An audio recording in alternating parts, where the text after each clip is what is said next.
D'abord, un petit rappel sur les fonctions dérivées qu'il faut absolument connaître. Prenons la fonction constante, f de x égale 3,5. Elle est définie pour tout x appartenant à R, à l'ensemble de tous les nombres réels. Elle est dérivable sur R, et sa dérivée, sa fonction dérivée, f' de x, est égale à 0.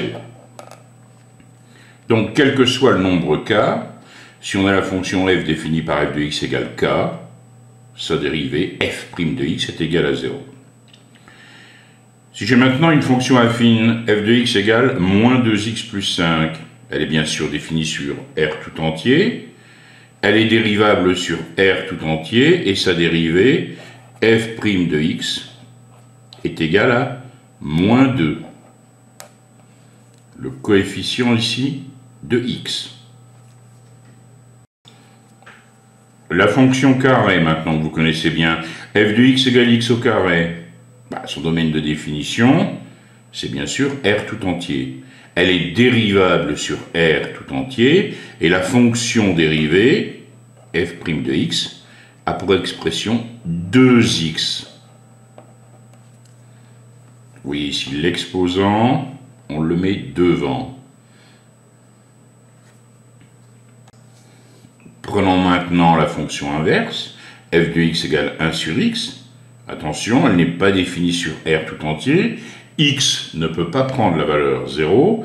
Elle est donc définie sur la réunion d'intervalle, moins l'infini 0, union 0 plus l'infini, en excluant à chaque fois 0. C'est-à-dire qu'elle est définie, on peut dire aussi, sur R moins 0, ou R étoile. Eh bien, elle est dérivable sur la même réunion d'intervalle. Elle est dérivable sur R étoile. Et on a f' de x égale moins 1, attention, sur x au carré.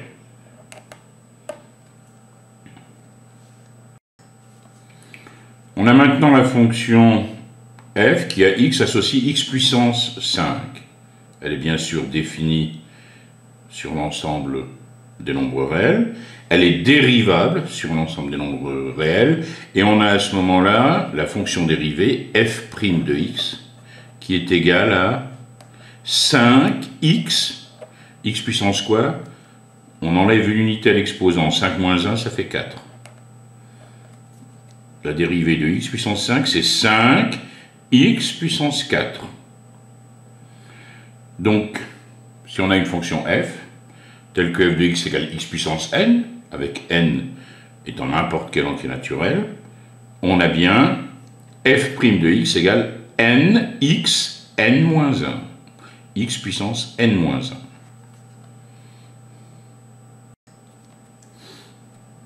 Enfin, considérons maintenant la fonction racine carrée.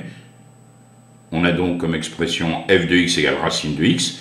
Elle est définie sur l'intervalle 0 plus l'infini, en acceptant bien sûr 0. Mais attention, son domaine de dérivabilité est l'intervalle 0 plus l'infini, en excluant 0. Pourquoi? Parce que la dérivée, la fonction dérivée de la fonction racine carrée, c'est 1 sur 2 racine de x. X ne peut pas prendre la valeur 0.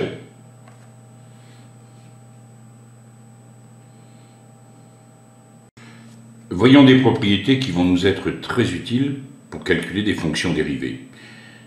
Si on a deux fonctions u et v dérivables sur un intervalle i, alors la fonction somme des deux fonctions, u plus v, elle est dérivable sur le même intervalle, et on a u plus v' égale u' plus v'. La dérivée, la fonction dérivée de la somme de deux fonctions, c'est la somme des fonctions dérivées. Prenons tout de suite un exemple. Soit la fonction f définie sur R par f de x égale x puissance 5 plus 3. Il s'agit bien de la somme de deux fonctions. On aura la fonction u, telle que u de x égale x puissance 5, et la fonction v telle que v de x égale 3. Donc d'après la propriété que nous venons de voir, qu'est-ce qu'on a? On a donc f qui est la somme de deux fonctions dérivables sur R. Donc la fonction dérivée de f est bien sûr dérivée de cette première fonction plus dérivée de la deuxième. Donc f' de x, la fonction dérivée de x puissance 5, c'est bien 5x puissance 4. La dérivée de la fonction constante, c'est 0. Donc on a f' de x égale 5 fois x puissance 4. Soit la fonction g est définie sur R par g de x égale x puissance 7 plus x au carré moins 5. G est ici la somme de 1, 2, 3 fonctions. On sait que la dérivée d'une somme de fonctions, la fonction dérivée d'une somme de fonctions, c'est la somme des fonctions dérivées. Mais la première préoccupation qu'on a toujours, c'est de bien regarder le domaine de dérivabilité. Ici, toutes les fonctions, elles sont dérivables sur R. Donc la somme de ces fonctions est dérivable aussi sur R. Et on a g' de x égale, attention, 7x puissance 6. Je mets l'exposant devant et puis j'abaisse cet exposant d'une unité, plus la dérivée, la fonction dérivée de x au carré, ce qui me fait 2x, et la dérivée ici de la fonction constante, c'est 0. Donc g' de x égale 7x puissance 6 plus 2x. Soit la fonction h, définie sur R étoile par h de x égale x au carré plus 1 sur x moins 3. Oui, R étoile, vous vous rappelez, c'est R moins 0, puisque la fonction 1 sur x est seulement définie sur R moins 0. Alors on s'assure tout de suite du domaine de dérivabilité. X au carré dérivable sur R, donc forcément sur R étoile. 1 sur x, on sait que la fonction 1 sur x est dérivable sur R étoile, puisque la fonction dérivée de 1 sur x, ça sera, vous vous rappelez, moins 1 sur x carré. Bon, moins 3, pas de problème, c'est dérivable sur R étoile. Donc la fonction h est dérivable sur R étoile, et on a h' de x égale, bon, la fonction dérivée correspondant à la fonction carré, c'est 2x. Ici, la fonction dérivée de 1 sur x, c'est moins 1 sur x carré. Et la dérivée de la fonction constante, c'est 0. Donc h' de x égale 2x moins 1 sur x carré. Soit la fonction t définie sur 0 plus l'infini par t de x égale x au carré plus racine de x. 0 plus l'infini en acceptant la valeur 0. Je m'occupe d'abord du domaine de dérivabilité. Qu'est-ce qu'on a? La fonction x au carré, pas de problème, elle est dérivable sur R, elle est donc dérivable sur 0 plus l'infini. Mais racine de x, attention, la fonction dérivée de la fonction racine de x, c'est 1 sur 2 racine de x. Racine de x est seulement dérivable sur 0 plus l'infini, mais en excluant 0. Donc, la fonction t, elle est dérivable sur quel intervalle? Sur l'intervalle 0 plus l'infini, en excluant 0. Et on a un t' de x égale la fonction dérivée de x carré 2x, plus la fonction dérivée de la fonction racine carré de x, 1 sur 2 racines de x.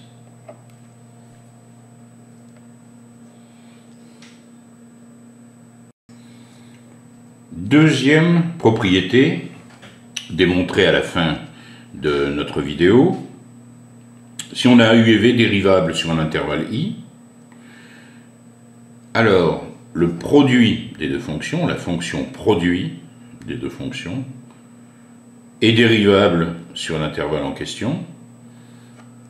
Et on a UV', c'est U'V plus V'U.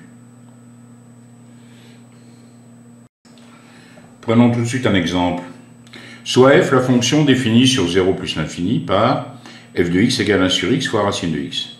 Bon, 0, je ne prends pas la valeur 0 puisque j'ai la fonction 1 sur x. Et il faut absolument que le nombre x soit positif puisque j'ai la fonction racine ici. J'ai donc une fonction f qui est le produit de deux fonctions. Ici la fonction 1 sur x multipliée par la fonction racine de x. Comme toujours, je m'occupe d'abord de la dérivabilité. Cette fonction f, elle est bien dérivable sur 0 plus l'infini, pas de problème. Racine de x est dérivable sur 0 plus l'infini en excluant 0. Dans les premiers temps, pour trouver la fonction dérivée et pour appliquer plus facilement cette formule, on peut préciser que dans notre exemple, la fonction qui tient le rôle de u, c'est 1 sur x. Tout de suite, à côté, j'écris l'expression de la fonction dérivée. Je fais pareil avec la fonction v, c'est tel que v de x égale racine de x. Et on a v' de x égale 1 sur 2 racines de x. On a donc la fonction dérivée de x, j'applique la formule U'V, ce qui me fait moins 1 sur x au carré, fois v racine de x, plus v' 1 sur 2 racines de x, ici, fois 1 sur x. Ce qui me donne ici moins racine de x sur x carré plus 1 sur 2x racine de x. On peut ici s'apercevoir que la fonction dérivée, elle est bien définie sur 0 plus l'infini en excluant la valeur 0. Soit g, la fonction définie sur r étoile par g de x égale x au carré plus 4 fois 1 sur x. 1 sur x est dérivable sur r étoile, x au carré plus 4 également, puisque x au carré plus 4, cette fonction est dérivable sur r tout entier. Donc g est dérivable sur r étoile. Soit g, la fonction définie sur r étoile par g de x égale x au carré plus 4 fois 1 sur x. Bon, elle est bien définie sur r étoile, puisque r étoile, c'est r moins 0, pas de problème. 1 sur x est défini sur cet ensemble. D'abord, je m'assure que g est bien dérivable sur r étoile, c'est le cas. X au carré plus 4, c'est dérivable sur r tout entier, donc a fortiori sur r étoile. Et 1 sur x, je sais que c'est dérivable sur r étoile. Donc, pas de problème, je sais que g est dérivable. C'est ici un produit de fonctions. La première, x au carré plus 4, je vais l'appeler u de x. La seconde, v de x, et je vais pouvoir ainsi appliquer la formule. Pour faciliter l'utilisation de la formule, j'exprime u de x, x carré plus 4, et j'exprime également sa dérivée. U' de x, c'est 2x plus 0. La dérivée de 4, c'est 0. Ça me fait bien u' de x égale 2x. V' de x, on le sait, moins 1 sur x au carré.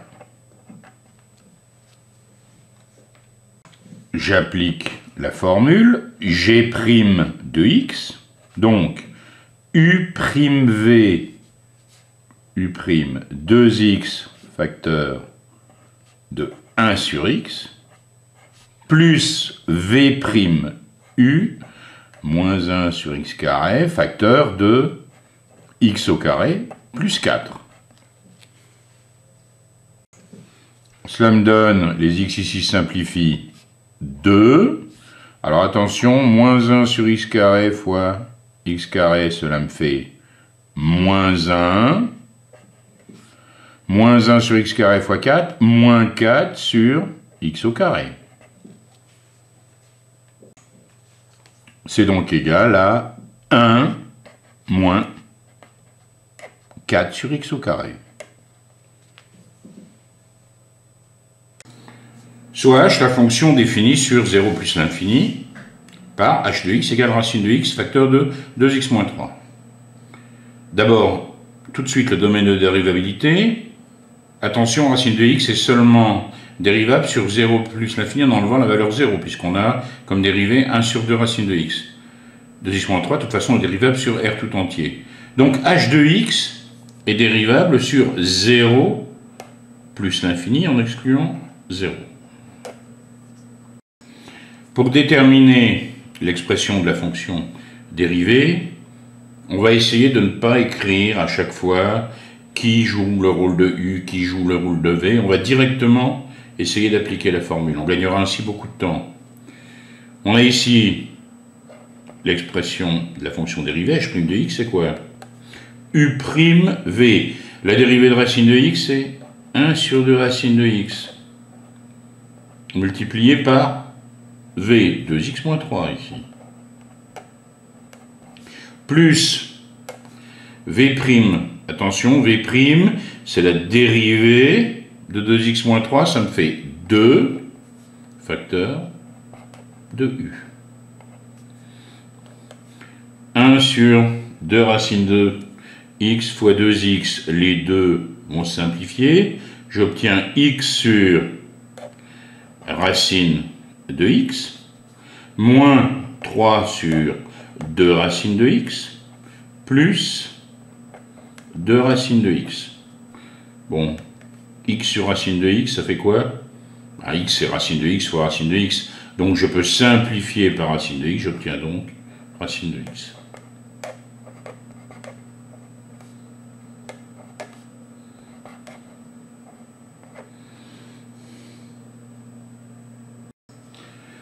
Une autre propriété, soit une fonction u dérivable sur un intervalle i, soit k un nombre réel, la dérivée de la fonction qu'on construit en multipliant u par k, eh bien c'est égal à k multiplié par la fonction dérivée de u. Ku' est égal à k multiplié par u'. Si je multiplie une fonction par un nombre, eh bien, la dérivée de la fonction obtenue, c'est le nombre multiplié par la dérivée de la fonction de départ. Prenons tout de suite une fonction f, elle est définie sur l'ensemble des nombres réels par f de x égale 5x carré. Bon, c'est bien, cette fonction f a bien été bâtie en multipliant la fonction carré par 5. On sait qu'elle est dérivable sur le même intervalle. Et pour trouver la dérivée, j'ai plus qu'à dire que f' de x, c'est 5 multiplié par la dérivée de x au carré. F' de x, c'est égal à 5 fois la dérivée de x au carré, c'est-à-dire 5 fois 2x. C'est donc égal ici à 10x. Soit g, la fonction définie sur R par g de x égale moins 9x carré plus 3x plus 5. Alors attention, je sais qu'ici j'ai aussi une somme de fonctions. La dérivée d'une somme, c'est la somme des dérivées. Ici, on sait que g était définie sur R, mais elle est aussi dérivable sur R, puisque toutes les fonctions qui la composent sont dérivables sur R. G' de x, alors, je commence par la dérivée de moins 9x au carré. Bon, d'après ce qu'on vient de voir, ça va me faire moins 9 fois 2x. La dérivée de 3x, c'est 3. La dérivée de 5, c'est 0. Donc j'obtiens g' de x égale moins 18x plus 3. Soit h, la fonction définie sur 0 plus l'infini, en excluant 0, par h de x égale 7 racine de x plus 9 sur x. Bon, c'est que h est dérivable sur 0 plus l'infini. Pourquoi? Parce que h est la somme de fonctions, toutes les deux dérivables sur cet intervalle. 0 plus l'infini, en excluant 0. Et on a h' de x. On prend d'abord la dérivée de la fonction 7 racine de x. 7 racine de x, sa dérivée, c'est 7 multiplié par la dérivée de racine de x. C'est-à-dire 7 fois 1 sur 2 racine de x.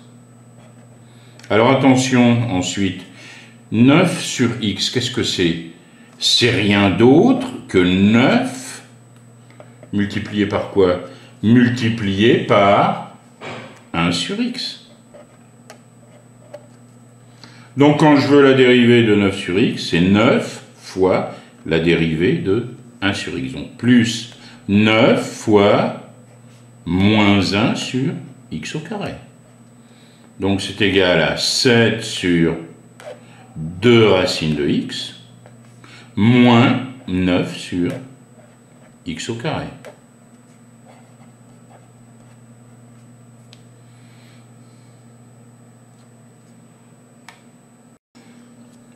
Voilà la dernière propriété qui n'est sûrement pas la plus facile à retenir.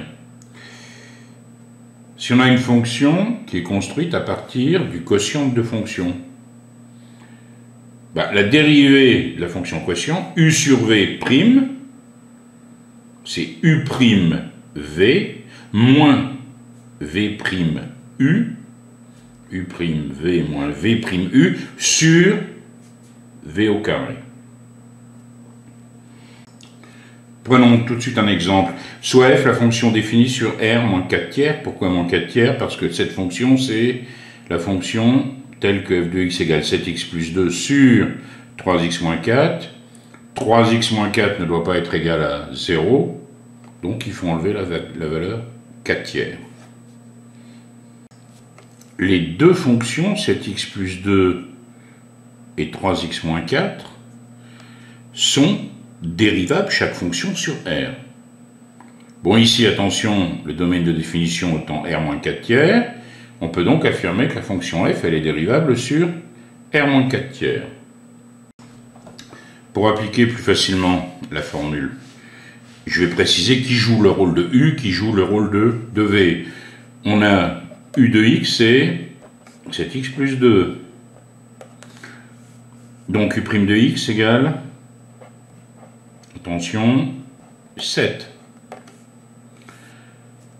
V de x, c'est 3x moins 4. V' de x égale 3. On a f' de x, attention, égale u' v, 7 facteur de 3x moins 4, moins v' u, 3 facteur de 7x plus 2, sur quoi? V au carré, c'est-à-dire 3x moins 4, le tout au carré. On développe. Cela me fait 21x, moins 28, moins 21x, moins 6 sur 3x moins 4 au carré. Ici, les 21x se suppriment, et j'obtiens moins 34 sur 3x moins 4 au carré.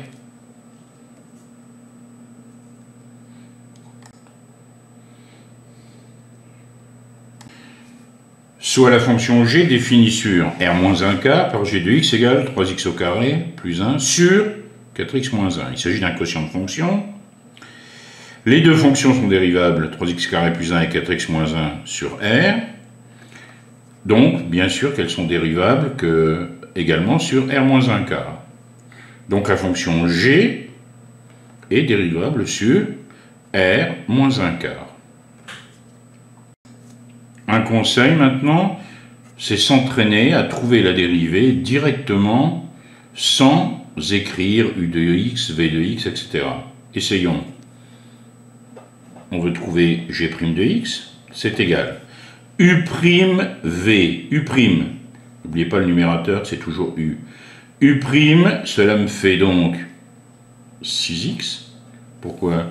La dérivée de 3x carré plus 1, ça me fait bien 2 fois 3x, 6x, plus 0, puisque la dérivée de la fonction constante, c'est 0. U'v, 4x moins 1, c'est v, moins, attention, v, c'est 4x moins 1, v de x. La dérivée de 4x moins 1, ça me donne 4 multiplié par u, 3x au carré, plus 1, u'v moins v'u, sur v au carré, c'est-à-dire 4x moins 1 au carré. Entraînez-vous, ce genre de choses. Ça sera utile. Je développe. Cela me donne 24x carré, moins 6x, moins 12x carré, moins 4. Ce qui me fait 24 moins 12, 12x carré, moins 6x, moins 4, sur 4x moins 1 au carré.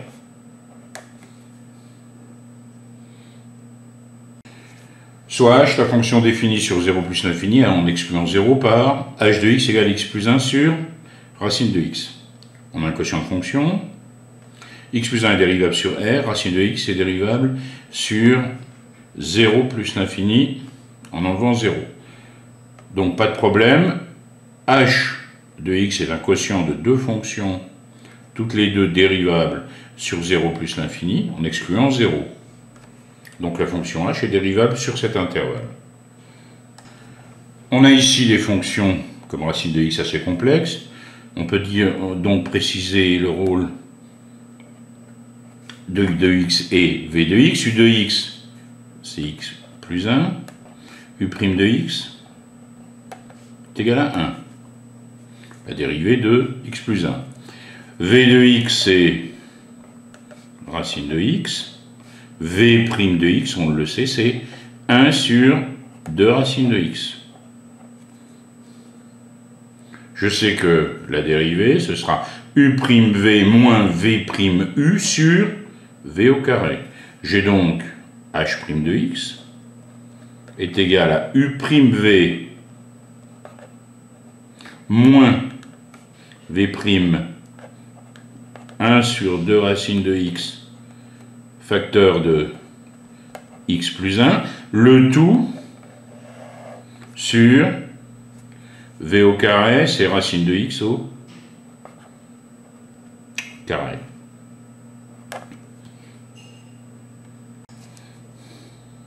Cela me donne racine de x moins 1 sur 2 racines de x, facteur de x plus 1, sur racine de x au carré, c'est x.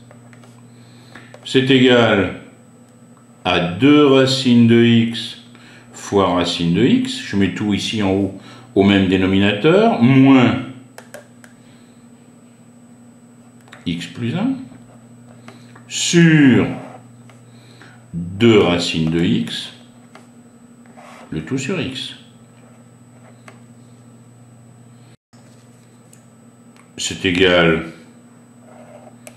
racine de x multiplié par racine de x, ça me fait x. Ça me fait 2x moins 1 sur 2 racines de x sur x. Alors attention, diviser par un nombre, ça revient à multiplier par son inverse. Ici 2x moins x, ça me fait x, donc j'ai ici x moins 1. Donc ça me donne x moins 1 sur 2 racines de x, multiplié par l'inverse de x, donc 1 sur x. J'obtiens donc x moins 1 sur 2x racine de x.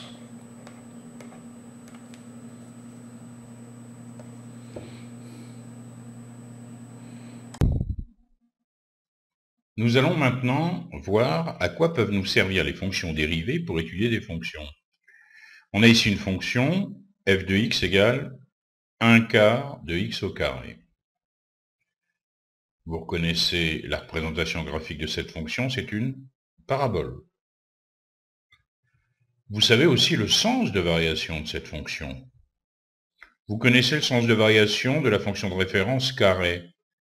La fonction qui a x associe x au carré, on sait qu'elle est décroissante de moins l'infini à 0 et croissante de 0 à plus l'infini. Ici, on fabrique une fonction en multipliant la fonction carré par une constante. On sait que la variation reste la même. On a donc ici une fonction décroissante, puis croissante. Plaçons un point A sur la courbe. Ce point est mobile, il peut circuler sur la courbe. Traçons la tangente à la courbe en A. Vous voyez qu'ici, évidemment, la tangente change d'allure. C'est toujours une droite. Qu'est-ce qu'on peut dire, par exemple, de cette droite ici? Elle est la représentation graphique d'une fonction affine, qui est comment? Décroissante, vous vous souvenez? Toutes les droites ont une équation du type y égale ax plus b, où a est le coefficient directeur. On sait que si on a la représentation graphique ici d'une fonction affine qui est décroissante, on sait que a est négatif. Quand la fonction est décroissante, le coefficient directeur de la tangente est négatif. Quand la fonction est croissante, on va avoir un coefficient directeur positif. On pourrait le vérifier en demandant à GeoGebra de calculer, d'exprimer le coefficient directeur de la tangente. Voilà qui est fait. Ici, le coefficient directeur de la tangente est moins 3. Vous vous souvenez, j'avance de 1, je descends de 3. Ça correspond à moins 3. Le coefficient directeur, la pente de cette droite, c'est moins 3 sur 1. On obtient bien moins 3. Quand la fonction est décroissante, regardez bien la façon dont varie le coefficient directeur, il est négatif, il est négatif. Et ensuite, quand la fonction est croissante, vous allez avoir un coefficient directeur positif. Vous avez sûrement remarqué que ici, quand on était au minimum de la fonction, on avait à ce moment-là un coefficient directeur égal à 0. La tangente, à ce moment-là, elle est comment? Elle est horizontale. Nous allons maintenant demander à GeoGebra d'afficher l'abscisse de A. Bon, ici, l'abscisse de A, c'est moins 6. Elle varie, bien sûr, en fonction de la position de A. Mais vous vous souvenez sûrement d'une chose, le coefficient directeur de la tangente à la courbe en A, c'est rien d'autre que quoi? Que le nombre dérivé de f, de la fonction f, en xa. Ici, par exemple, en moins 6. Affichons le nombre dérivé. Pour calculer le nombre dérivé, il me faut l'expression de f' de x. Bon, j'ai ici f de x égale 1 quart de x au carré, vous vous souvenez? Pour trouver la dérivée, c'est 1 quart multiplié par la dérivée de x carré, c'est-à-dire 2x, ce qui me fait bien 1,5 multiplié par x. Donc le nombre dérivé de f en moins 6, qui est l'abscisse de A, c'est bien moins 6 fois 1,5, c'est-à-dire moins 3. C'est bien le coefficient directeur de la tangente à la courbe en A. Ne parlons plus que de dérivées. Quand les nombres dérivés sont négatifs, on est sûr que la courbe correspond à une fonction qui est décroissante. Si le nombre dérivé est égal à 0, je sais qu'à ce moment-là, j'ai ici une tangente horizontale. Et si la courbe correspond à une fonction croissante, mes nombres dérivés sont comment? Positifs. Quand la fonction dérivée est à valeur positive, je sais que la fonction de départ est croissante. Quand la fonction dérivée est à valeur négative, cela correspond à une fonction qui va être décroissante. Évidemment, le cas particulier, ici, où la dérivée est égale à 0 et où la tangente est horizontale. Donc, pour étudier les variations d'une fonction, je vais avoir dans mon tableau de variation une nouvelle rubrique concernant la fonction dérivée. Bon, ici, je sais que x varie de moins l'infini à plus l'infini. Le domaine de définition de la fonction, c'est R tout entier. f' de x, c'est 1,5 multiplié par x. Quand x est négatif, 1,5 fois x est négatif. Quand x est positif, 1,5 fois x est positif.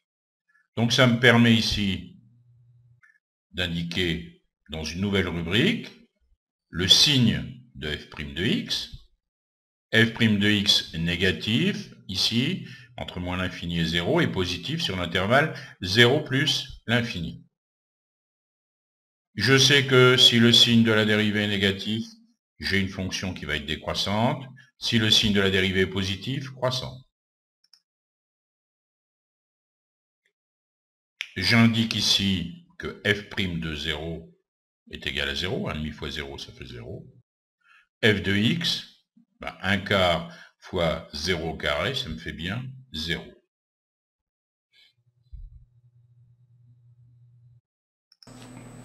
Soit la fonction f telle que f de x égale 5 moins 4 sur x moins 3. Déterminer le domaine de définition de f et étudier les variations de la fonction f. Qu'est-ce qu'on peut dire de cette fonction?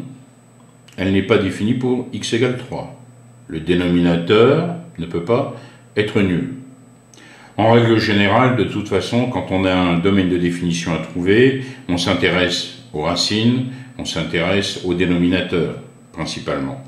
Alors ici, on a le domaine de définition, on peut l'appeler d petit f, est égal à r moins la valeur 3.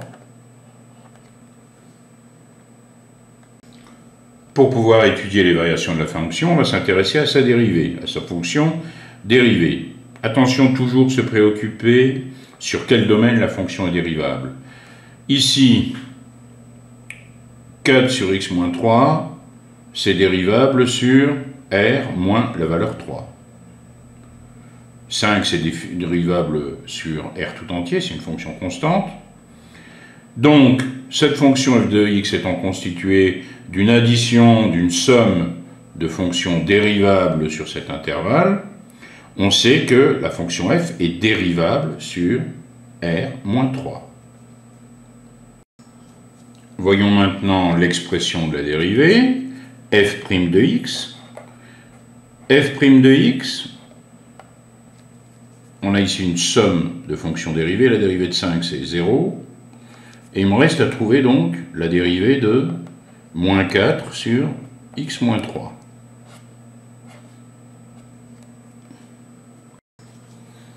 On a ici la dérivée d'un quotient. Pour appliquer notre formule, on va exprimer u de x comme étant la fonction constante moins 4. v de x, c'est égal à quoi?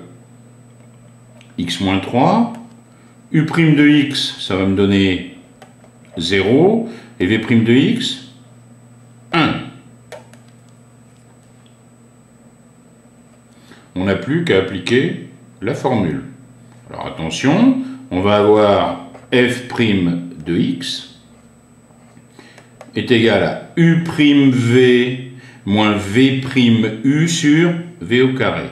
U'(V), 0 fois x moins 3. Ça fait 0.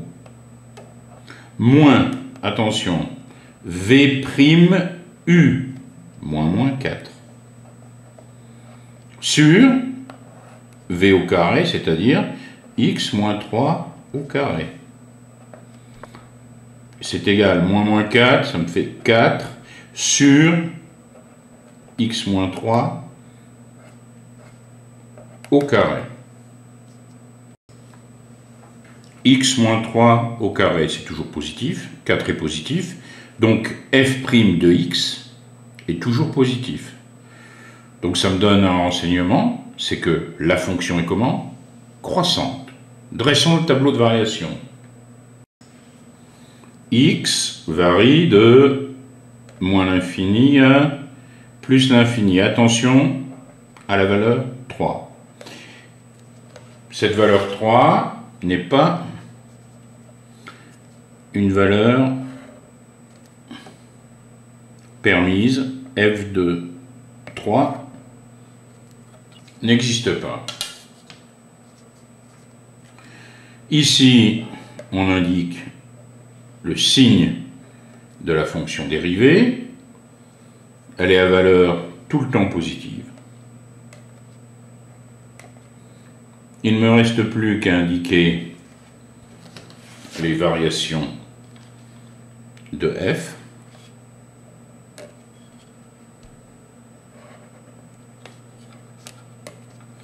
On a donc f qui est une fonction tout le temps croissante.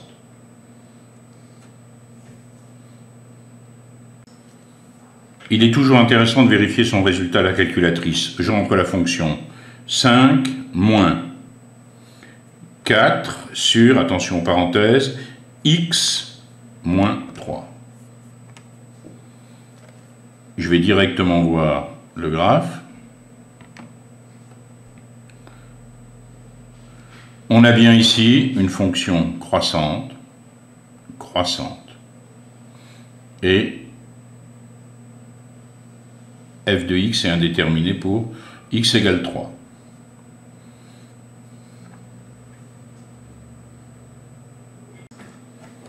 Avec la Casio, je vais dans le menu graphe, je tape l'expression de la fonction, 4 divisé parenthèse par x moins 3.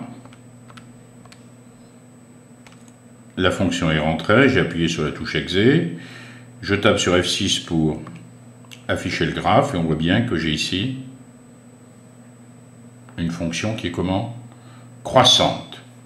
À la différence de la Texas de tout à l'heure, la calculatrice ne m'a pas affiché ce qu'on appelle l'asymptote, c'est-à-dire cette droite ici pour x égale 3, qui m'indique que la fonction n'est pas définie pour x égale 3.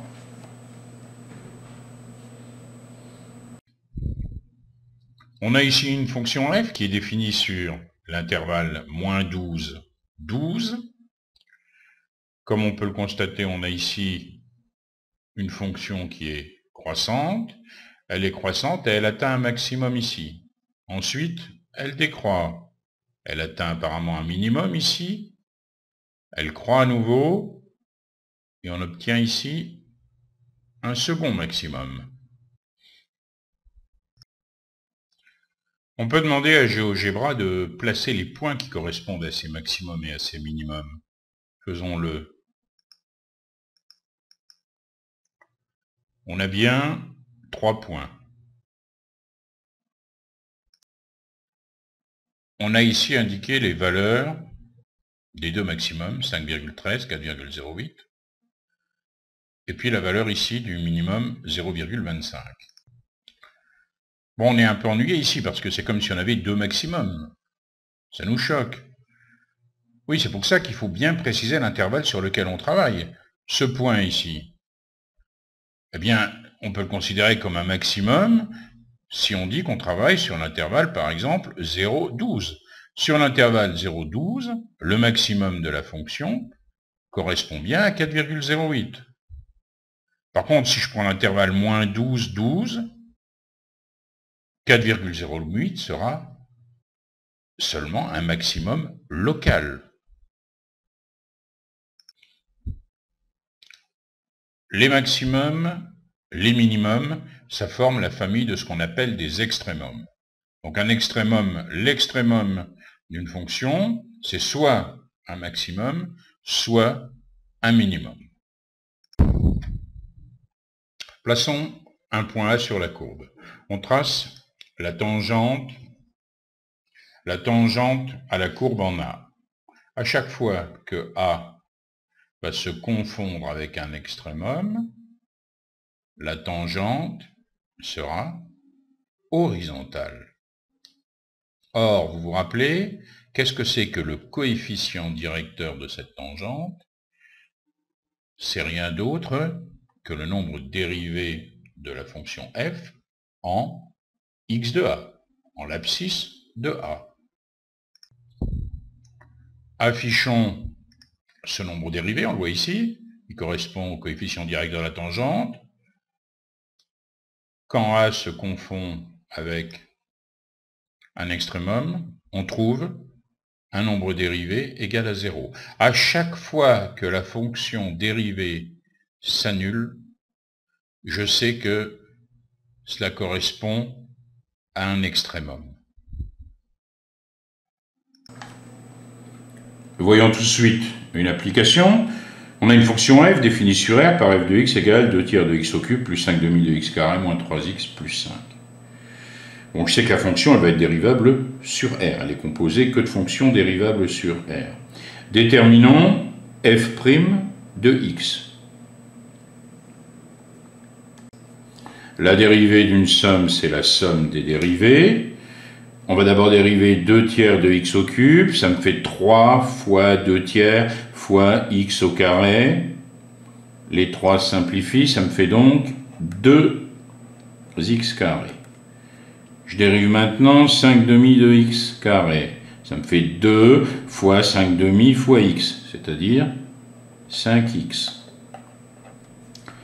Je dérive moins 3x, ça me fait moins 3.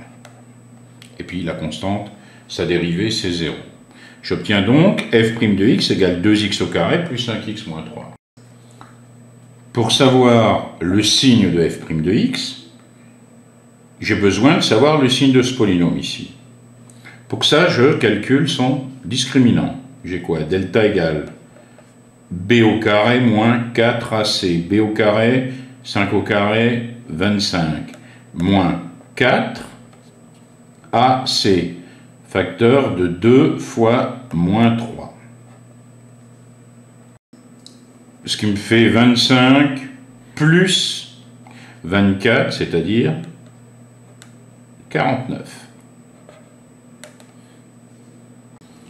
J'ai donc deux racines. x1 égale moins b, moins 5, plus racine de delta, racine de 49, c'est 7. Sur 2a, 2 fois 2, 4. Moins 5 plus 7 sur 4, ce qui me fait 1,5.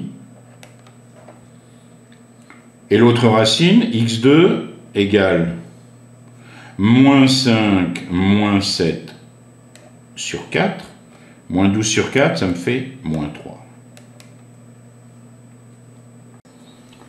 Je sais qu'entre les racines, le polynôme est du signe de moins a, c'est-à-dire du même signe que moins 2. Il sera négatif. Et à l'extérieur des racines, il sera positif. Cela va me permettre de faire le tableau de variation. X varie de moins l'infini à plus l'infini.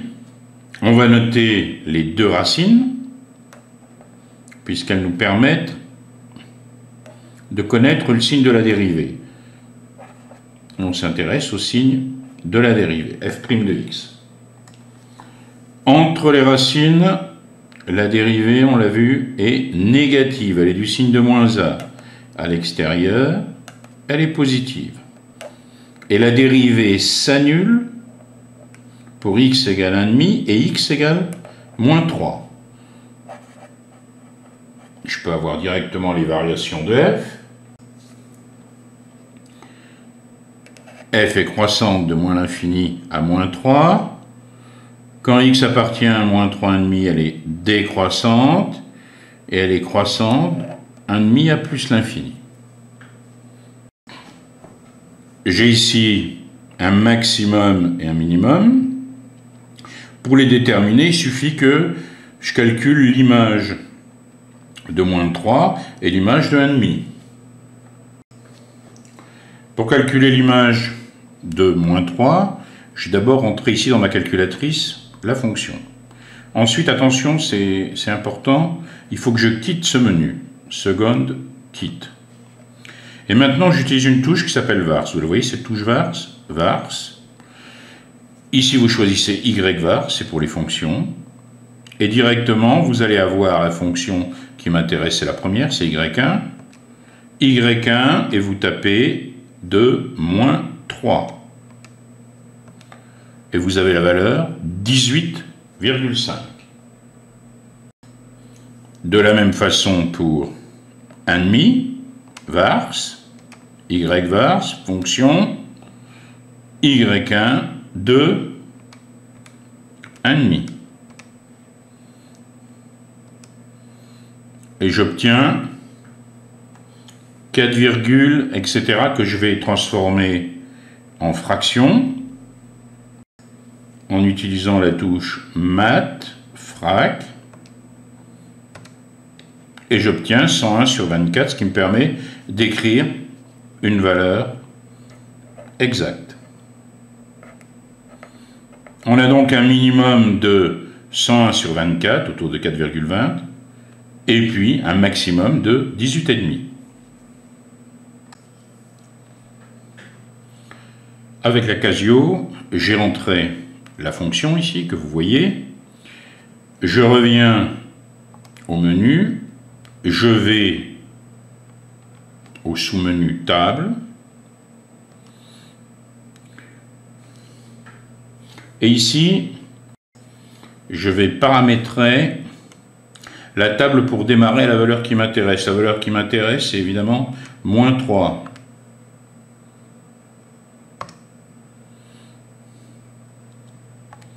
À ce moment-là, avec la touche F6, j'ai immédiatement la valeur de moins 3, c'est-à-dire 18,5. Je ferai de même pour obtenir, bien sûr, la valeur correspondant à x égale 1,5. Opération sur les fonctions dérivées, application de la dérivation. D'abord, rappelons les fonctions dérivées de quelques fonctions usuelles. La fonction constante de type f de x égale k, la fonction dérivée du type f' de x égale 0. Et le domaine de définition et le domaine sur lequel la fonction est dérivable sont les mêmes, c'est l'ensemble de tous les réels, c'est-à-dire R. Soit une fonction affine définie par f de x égale à x plus b, la fonction dérivée et f' de x est égale à A. Le domaine de définition et le domaine sur lequel la fonction est dérivable, ce sont deux domaines qui sont les mêmes, c'est R. Prenons la fonction carré, f de x égale x au carré. Le domaine de définition est R, le domaine sur lequel la fonction est dérivable est également R, et f' de x est égal à 2x. Voyons maintenant la fonction puissance, définie par f de x égale x puissance n, n appartenant à n étoiles. Le domaine de définition et le domaine sur lequel la fonction est dérivable, c'est R, l'ensemble de tous les réels, et on a f' de x égale n fois x puissance n-1. Voyons maintenant la fonction inverse, définie par f de x égale 1 sur x. Le domaine de définition est moins l'infini 0 union 0 plus l'infini, avec 0 exclu. Le domaine de dérivation est le même. Et on a f' de x égale moins 1 sur x au carré. Enfin, la fonction racine, son domaine de définition, c'est 0 plus l'infini, en admettant la valeur 0. Par contre, le domaine sur lequel la fonction est dérivable, c'est 0 plus l'infini, en excluant 0. Et la fonction dérivée est f' de x égale 1 sur 2 racines de x. On a là une fonction dont le domaine de définition et le domaine de dérivation ne sont pas les mêmes.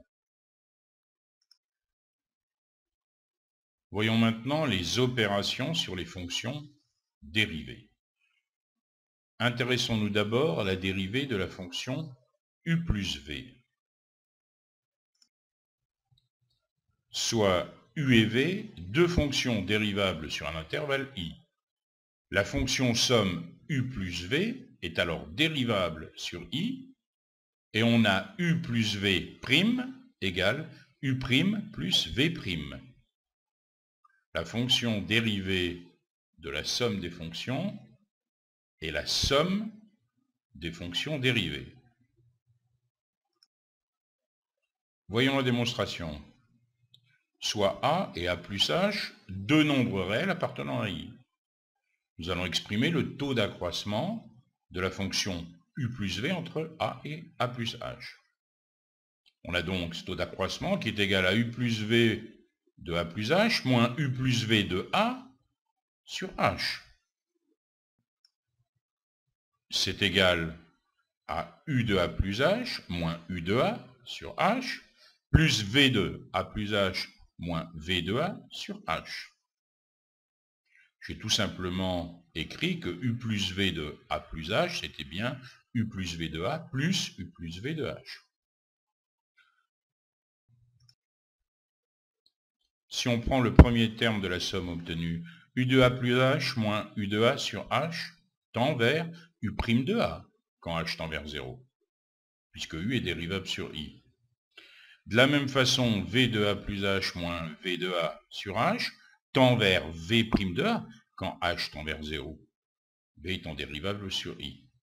Donc qu'est-ce qu'on peut dire de la somme u plus v de a plus h moins u plus v de a sur h? Ça tend donc vers u' de a plus v' de a, quand h tend vers 0. Donc, la limite de u plus v de a plus h moins u plus v de a sur h quand h tend vers 0 est égale à u' de a plus v' de a. Donc, u plus v est dérivable sur i, et u plus v', la dérivée de la fonction somme, c'est bien égal à u' plus v'.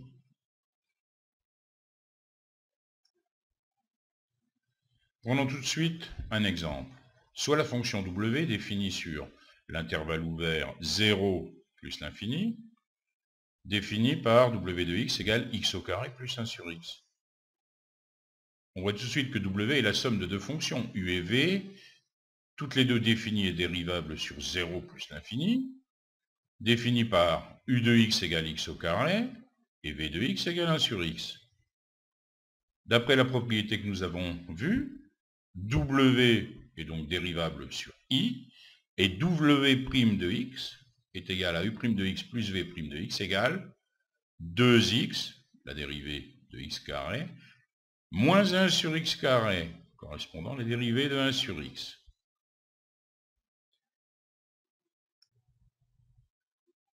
Intéressons-nous maintenant au produit de deux fonctions.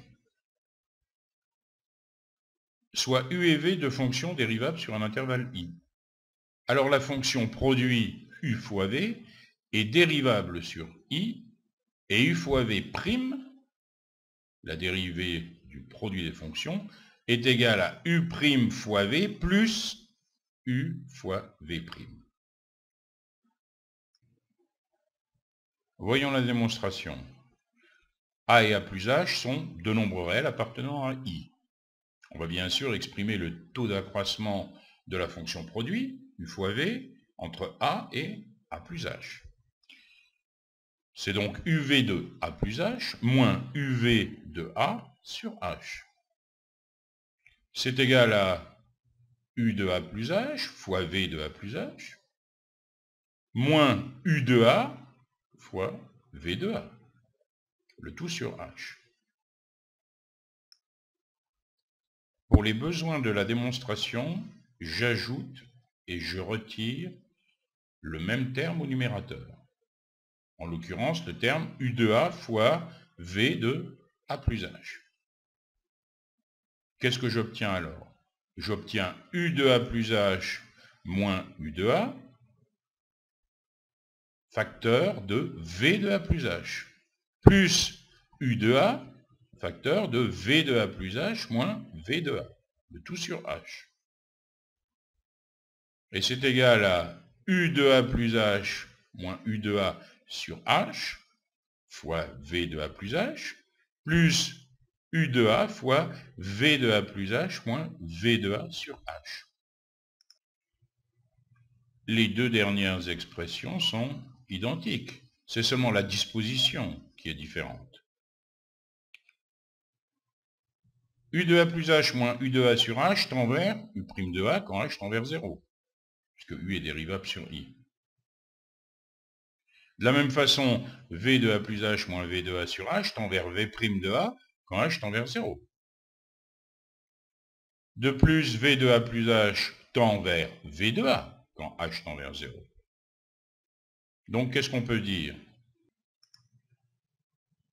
Le taux d'accroissement UV de A plus H moins UV de A sur H tend vers U' de A fois V de A plus U de A fois V' de A quand H tend vers 0.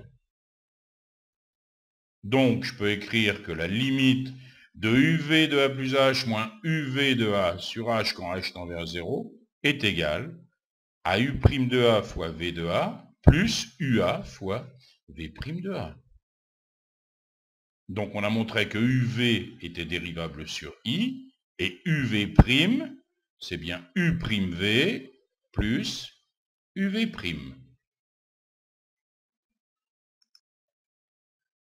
Prenons un exemple. Soit la fonction W définie sur 0 plus l'infini, l'intervalle ouvert, c'est-à-dire que j'exclus la valeur 0, par Wx égale x au carré fois racine de x. W, c'est bien le produit de deux fonctions U et V, toutes les deux d'ailleurs définies et dérivables sur l'intervalle ouvert 0 plus l'infini. On a U de x égale x au carré et V de x égale racine de x. Donc d'après la propriété précédente, on sait que W est dérivable sur l'intervalle ouvert 0 plus l'infini. Et d'après la propriété précédente, on a W' de x égale U' de x fois V de x plus U de x fois V' de x. Ça nous donne 2x, c'est la dérivée de x carré, fois racine de x, plus x au carré fois la dérivée de V de x, c'est-à-dire 1 sur 2 racines de x. Je mets tout sur 2 racines de x, j'obtiens 2x fois racine de x fois 2 fois racine de x, c'est-à-dire 4x carré, plus x carré sur 2 racines de x. Et j'obtiens 5x au carré sur 2 racines de x. Intéressons-nous maintenant à la dérivée de la fonction KU, c'est-à-dire d'une fonction multipliée par un nombre réel. Soit U une fonction dérivable sur un intervalle I et K un nombre réel. La fonction KU est dérivable sur I et KU' est égal à K fois U'. La démonstration est immédiate. Soit V la fonction constante telle que V de x égale K. D'après la propriété précédente, KU' de x, c'est U' de x fois V de x, plus U de x fois V' de x, c'est-à-dire U' de x fois K, plus U de x fois 0. La dérivée de la fonction constante étant 0. Donc c'est égal à K fois U' de x. Par suite, on a donc KU qui est dérivable sur l'intervalle I, et KU' est égal à K fois U'.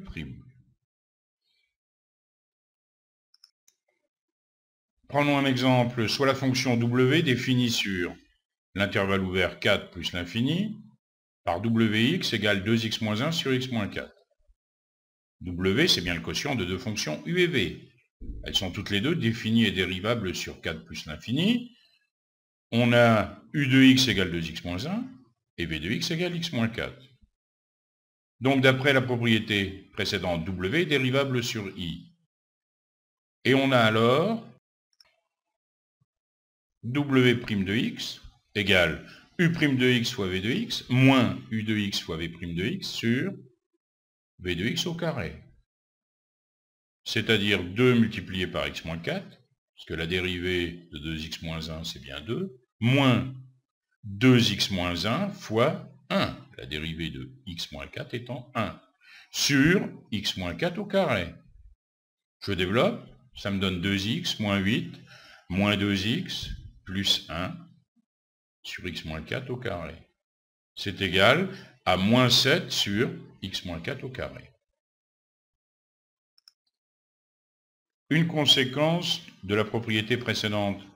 Si on a eu une fonction dérivable sur un intervalle i, telle que pour tout x appartenant à i, on est bien sûr u de x différent de 0. Eh bien, la fonction quotient 1 sur u, elle est dérivable sur i, et on a 1 sur u prime égale moins u prime sur u au carré. Il suffit d'appliquer la propriété précédente. Mais on peut retenir ici cette formule, cela peut être utile.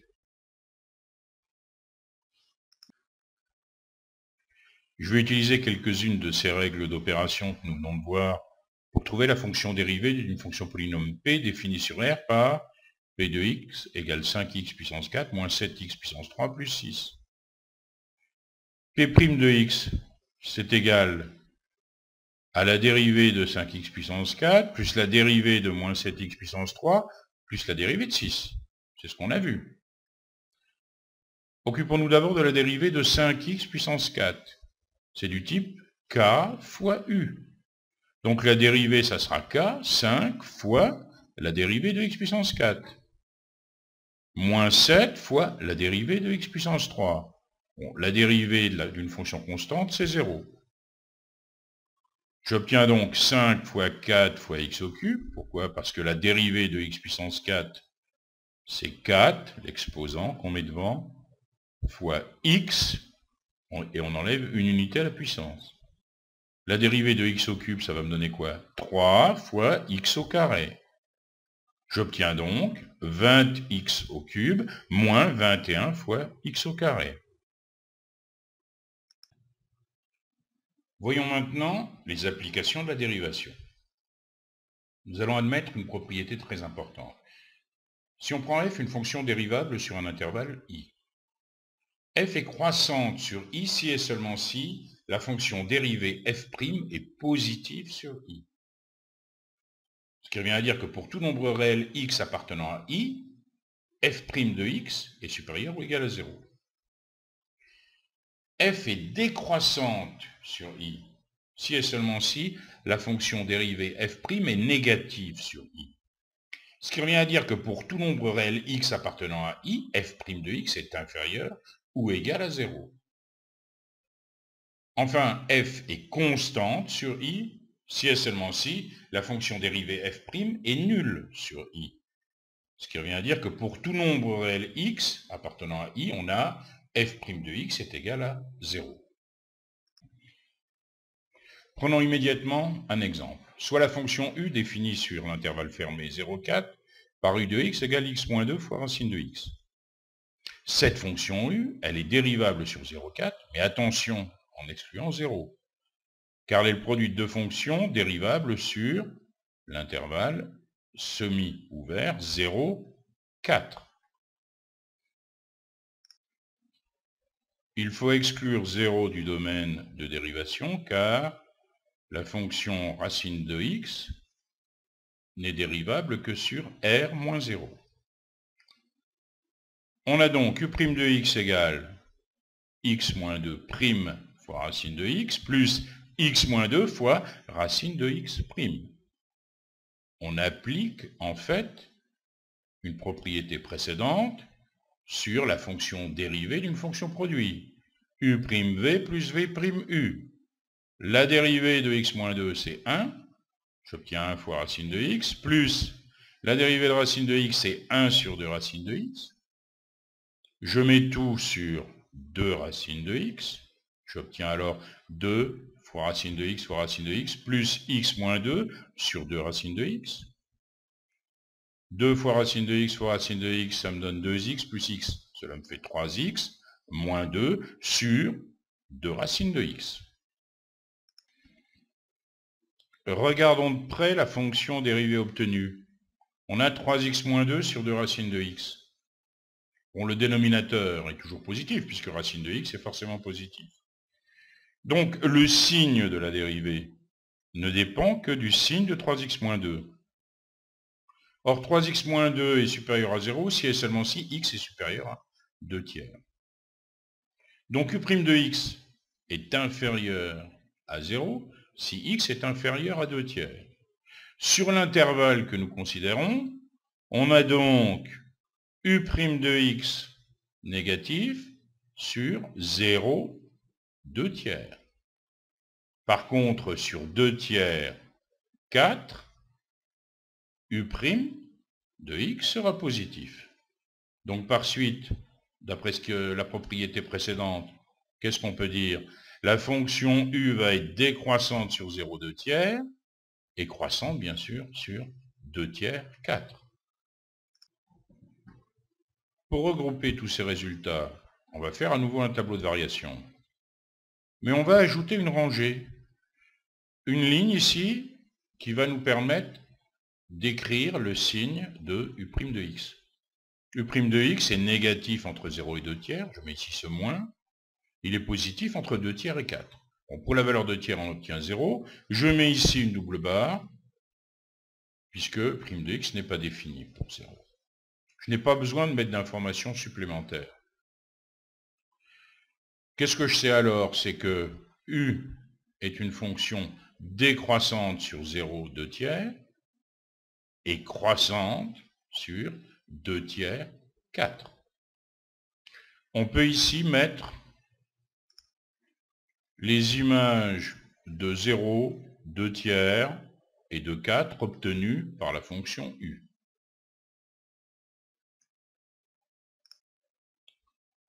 On a ici la représentation graphique de la fonction obtenue dans un repère orthonormé. La fonction est bien décroissante de 0 à 2 tiers et croissante de 2 tiers à 4.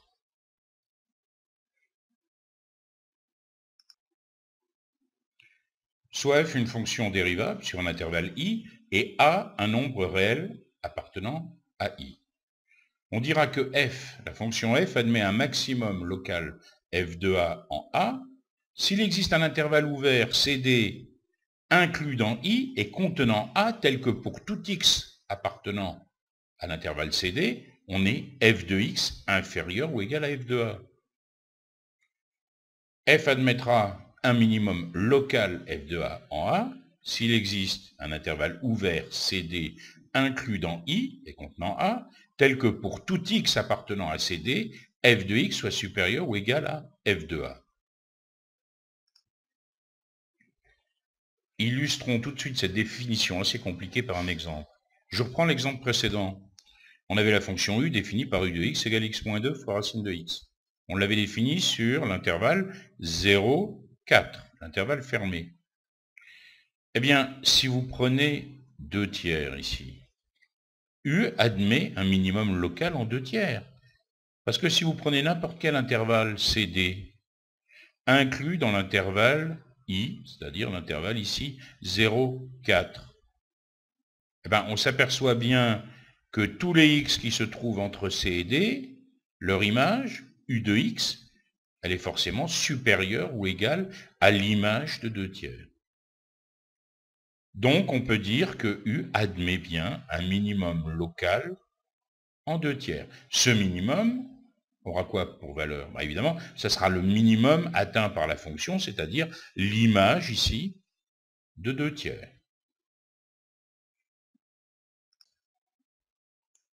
Quand on a déterminé ou un minimum local ou un maximum local de la fonction, on dit qu'on a déterminé un extrémum local de la fonction. Dans la définition précédente, quand on parlait de l'intervalle CD, on parlait de l'intervalle ouvert CD. Pourquoi fallait-il que cet intervalle soit ouvert? C'est parce que si la fonction elle a un extrémum local en A ne peut pas être l'extrémité de l'intervalle I. C'est-à-dire que dans notre exemple, ici, de tout à l'heure, la fonction u qui est définie sur 0, 4, eh bien, cette fonction u n'admet pas de maximum local en 4. On ne peut pas créer un intervalle ouvert inclus dans i et contenant 4.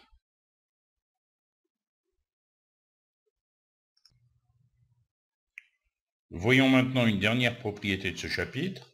Nous admettrons d'ailleurs cette propriété, soit une fonction dérivable f sur un intervalle i, soit a un nombre réel de l'intervalle, mais attention, un nombre réel qui ne soit pas une extrémité de l'intervalle. S'il existe un extrémum local, c'est-à-dire ou bien un minimum ou bien un maximum, en a, alors f' de a est égal à 0. Reprenons la fonction u de l'exemple précédent. On a u de x égale x moins 2 fois racine de x, c'est-à-dire u' de x, la dérivée égale à 3x moins 2 sur 2 racines de x, on l'a établi tout à l'heure. Il existe un minimum local pour x égale 2 tiers. Et on a bien u' de 2 tiers est égal à 0. 3 fois 2 tiers, ça me fait 2, 2 moins 2, 0.